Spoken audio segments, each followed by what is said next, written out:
حالانکہ قرآن کہتا ہے الذی خلق الموت والحیات لیبلوکم ایکم احسن عملا۔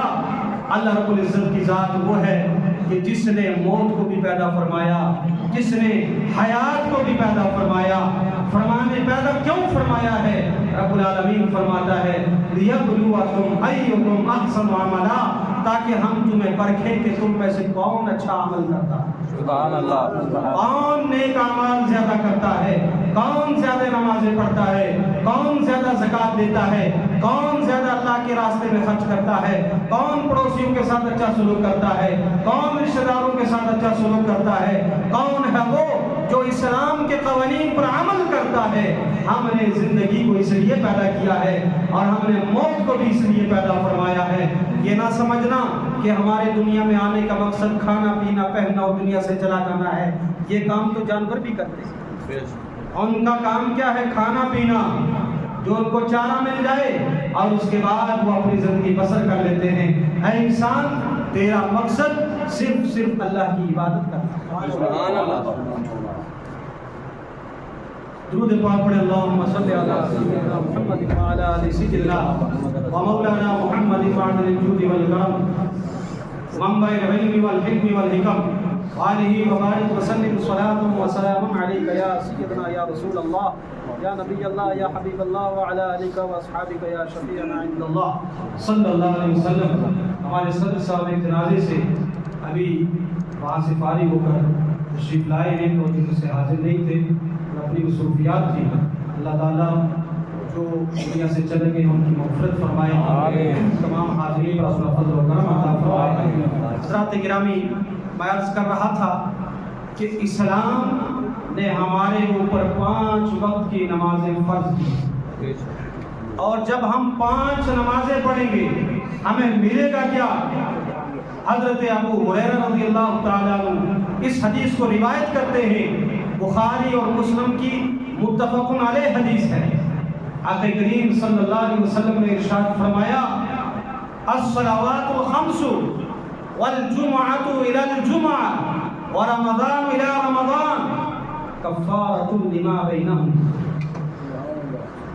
آقا کریم علیہ السلام نے ارشاد فرمایا جو بندہ مومن اچھی طریقے سے وضو کر کے 5 وقت کی نمازیں پڑھتا ہے تو ان نمازوں کے درمیان جتنے بھی سیئات ہوتی ہیں اللہ تعالیٰ ان خطاؤں کو معاف فرما دیتا ہے۔ اور پھر جب 5 نمازوں کو پڑھنے کے بعد 8 دن کے بعد جمعے کے لیے جامع مسجد میں آتا ہے، نماز ادا کرتا ہے، پچھلے جمعے سے اس جمعے تک جتنی بھی خطائیں کی ہیں اللہ تعالیٰ ان خطاؤں کو معاف فرما دیتا ہے۔ پھر ماہ رمضان آتا ہے، پچھلے رمضان سے اس رمضان تک جتنے بھی اس نے خطائیں کی ہوتی ہیں، جتنے بھی گناہ کیے ہوتے ہیں اللہ تعالیٰ ان خطاؤں کو بھی معاف فرماتا ہے۔ سبحان اللہ سبحان اللہ، ما لم تجتنب الکبائر، لیکن شرط یہ ہے کہ وہ بندہ کبیرہ گناہوں سے بچتا ہو۔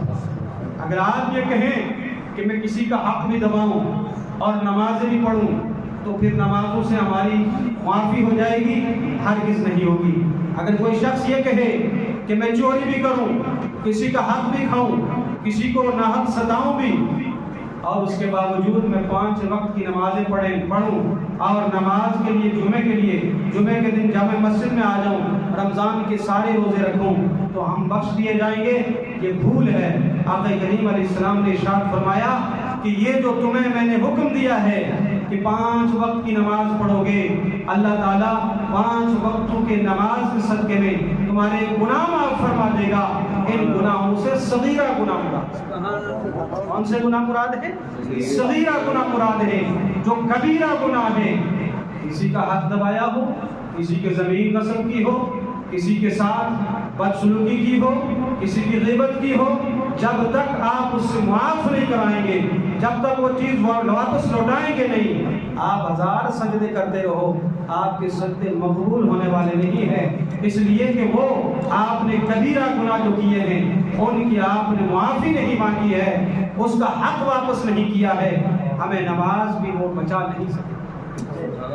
تو پتہ چلا حدیث مصطفیٰ علیہ السلام سے کہ ہمیں 5 وقت کی نمازیں ادا کرنی ہیں، لیکن کبیرہ گناہوں سے بھی ہمیں بچنا ہے۔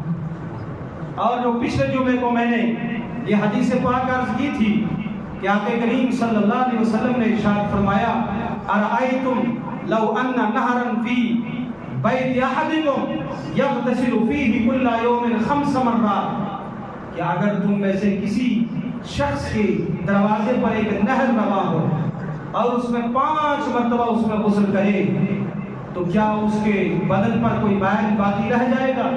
یہ کس نے ارشاد فرمایا؟ آقا کریم علیہ السلام نے۔ کس سے فرمایا؟ صحابہ کرام سے۔ تو صحابہ کرام نے عرض کیا رسول اللہ ما یبقى فی درنہ شیء، یا رسول اللہ اس کے بدن پر کوئی بھی میل باقی نہیں رہے گا۔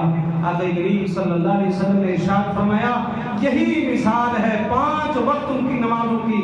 جو انسان 5 وقت کی نماز ادا کرے گا اللہ تعالیٰ اس نماز کی نماز پنجگانہ کے صدقے میں اللہ اس کے تمام خطاؤں کو معاف فرما دے۔ یہاں پر کنواں نہیں فرمایا، حضور نے یہ نہیں فرمایا کہ کسی کے گھر کے سامنے کنواں ہو اور اس میں غسل کرے، نہر کا ذکر فرمایا اس لیے کہ کنویں سے ہر ایک آدمی غسل نہیں کر سکتا ہے۔ کنویں سے وہی غسل کرے گا جس کے پاس ڈول و رسی بھی ہو۔ کیا ڈول رسی تو ہے پر طاقت نہیں ہے، وہ بھی غسل نہیں کر سکتا۔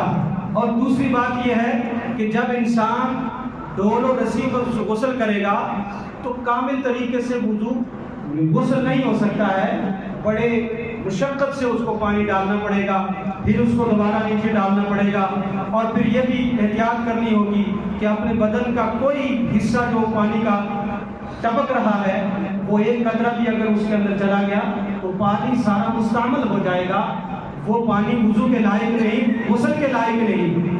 اس لیے حضور نے فرمایا کسی کے دروازے کے سامنے نہر جاری ہے، اس لیے کہ نہر کے اندر جو پانی جاری ہو، جو پانی چل رہا ہو، اس کے اندر گھس کر اگر کوئی غسل کرے گا تو پانی خراب نہیں ہوتا، پانی خراب نہیں ہوتا ہے۔ حضور علیہ السلام نے فرمایا تمہاری ظاہری جو میل ہے وہ نہر کا پانی صاف کرتا ہے، اور تمہاری باطنی میل کو اگر صاف کرنا ہے تو پھر نماز پڑھنا